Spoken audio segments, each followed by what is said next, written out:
है ये कहाँ गए हम? RTX 3050 जैसा कुछ सुना था, ये 2050 एनवीडिया ने कब पैदा कर दिया? अगर तुम लोगों को भी नहीं पता था ना कि 2050 जैसा कुछ एग्जिस्ट करता है तो यार टेंशन क्यों ले रहे हो? तुम्हारा भाई बताएगा, तुम्हारा नहीं।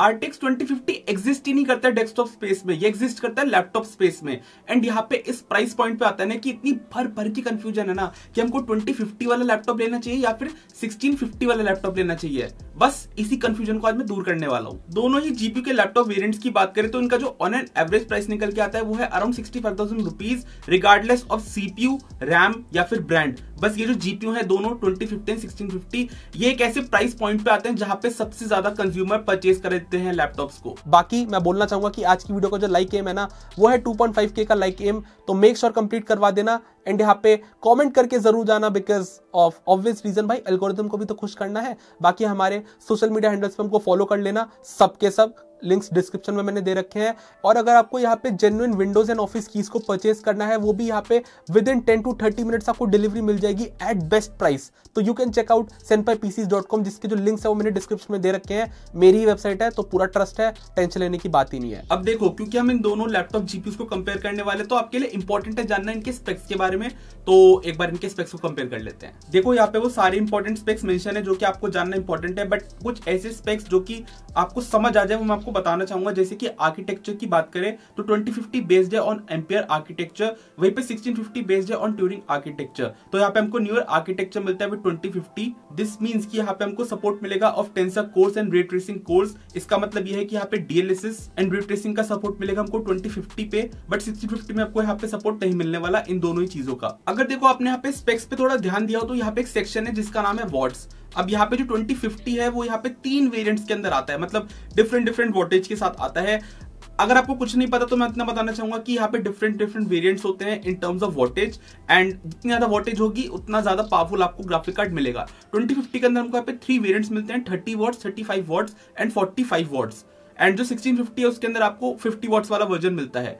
अभी पॉइंट यह है कि इंडिया के अंदर रेडिली अवेलेबल जो है वो 35 वॉट्स वाला आपको मिलेगा यूजुअली, बाकी आपको 45 वॉट्स एंड 30 वॉट्स वाला इतना रेडिली अवेलेबल मिलने नहीं वाला।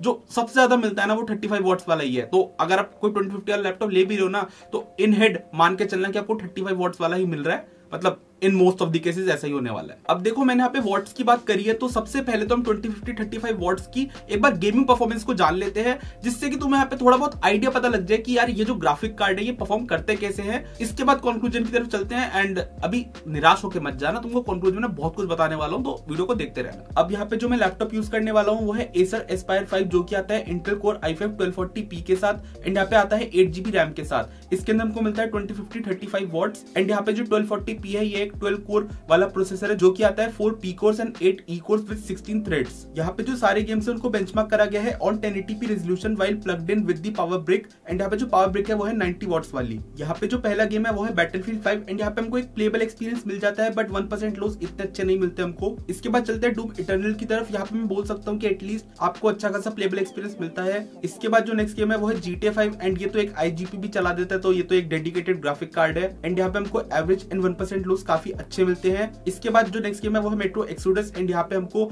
एवरेज FPS ठीक मिलते हैं बट 1% लॉस वेरी पुअर मिलते हैं, तो ये काइंड ऑफ प्लेबल नहीं है, मतलब स्मूथ एक्सपीरियंस आपको नहीं मिलने वाला। इसके बाद चलते हैं शैडो ऑफ द टूम रेडर की तरफ, एंड यहाँ पे हमको एक अच्छा खासा प्लेबल एक्सपीरियंस मिल जाता है। यहाँ पे जो नेक्स्ट गेम है वो है रेड डेड रिडेम्पशन 2, एंड यहाँ पे हमको एक डिसेंट प्लेइंग एक्सपीरियंस मिल जाता है। नेक्स्ट टाइटल एक ई स्पोर्ट गेम है जो कि CS:GO, एंड यहाँ पे हमको एक अच्छा खासा एक्सपीरियंस मिल जाता है। बट अगर बात करें यहाँ पे साइबरपंक 2077 की तो भाई इसे तो चला भी मत लेना, इवन विद DLSS इसके हाल बुरे हैं इस लैपटॉप के साथ। नेक्स्ट गेम है डेथ स्ट्रैंडिंग, एंड यहाँ पे आपको DLSS के साथ एक अच्छा खासा प्लेइंग एक्सपीरियंस मिल जाता है। एंड यहाँ पे ये चीज ध्यान रखना कि DLSS ऑन करके चलाया मैंने कुछ टाइटल्स के अंदर जो कि सपोर्ट करते हैं ऑब्वियसली, एंड उसके बाद हमको ये एक्सपीरियंस मिल रहा है। यहाँ पे जो नेक्स्ट गेम है वो है गॉड ऑफ वॉर, एंड यहाँ पे भी हमको एक अच्छा खासा डिसेंट एक्सपीरियंस मिल जाता है। बट अगर बात करें फॉर्जा हॉराइजन 5 की तो यहाँ पे बहुत ही बुरा एक्सपीरियंस मिलेगा, बहुत ज्यादा स्टटर थे, तो इसको तो मैं रिकमेंड नहीं करूंगा आपको खेलने को इस लैपटॉप पे। वैलोरेंट की बात करें तो आप इजीली एंजॉय कर पाओगे इस गेम को, को। एंड यहाँ पे जो नेक्स्ट गेम है वो है फार क्राई 6 एंड यहाँ पे भी हमको इवन विद FSR यहाँ पे बहुत ही बुरा एक्सपीरियंस मिलता है। तो यहाँ पे कुछ कुछ गेम्स ऐसे हैं जो कि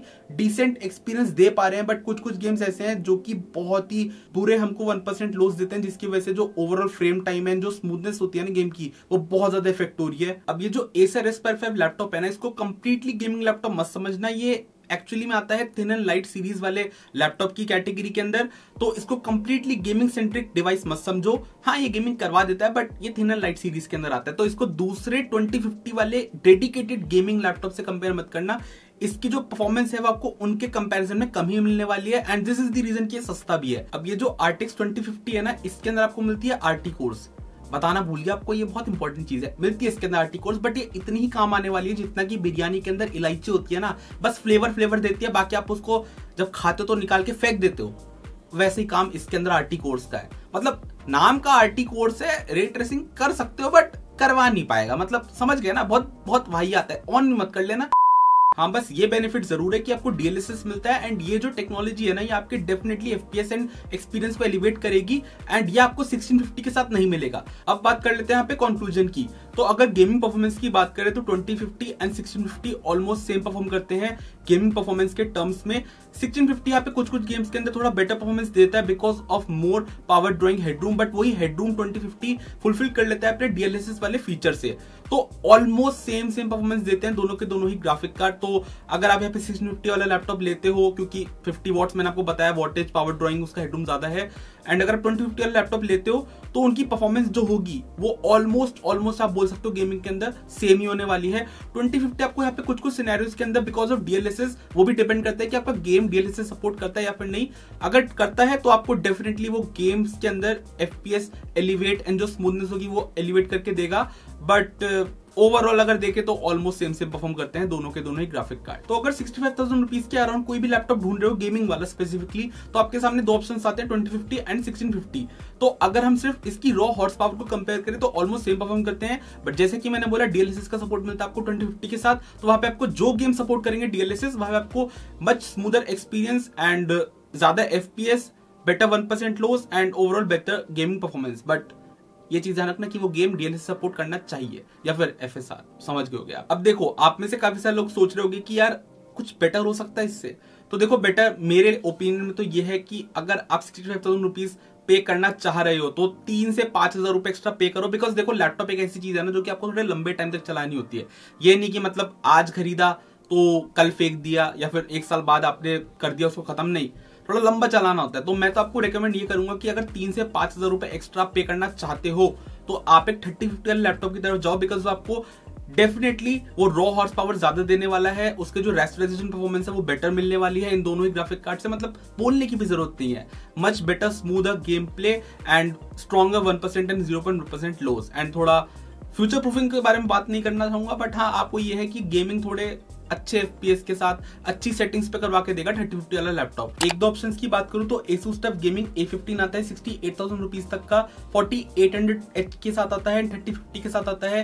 एंड जो दूसरा ऑप्शन है वो है Dell G15 जो कि अगेन आता है 68,000 रुपीज तक का एंड आता है 11260H के साथ विद 3050। तो ये है मेरी वीडियो। बाकी अगर आपको Amazon से कुछ भी परचेस करना है तो नीचे लिंक से परचेस कर सकते हो। अगर आपको आज की वीडियो अच्छी लगी हो so please like, subscribe and share, and as always I will see you in next video. Thank you guys and bye bye.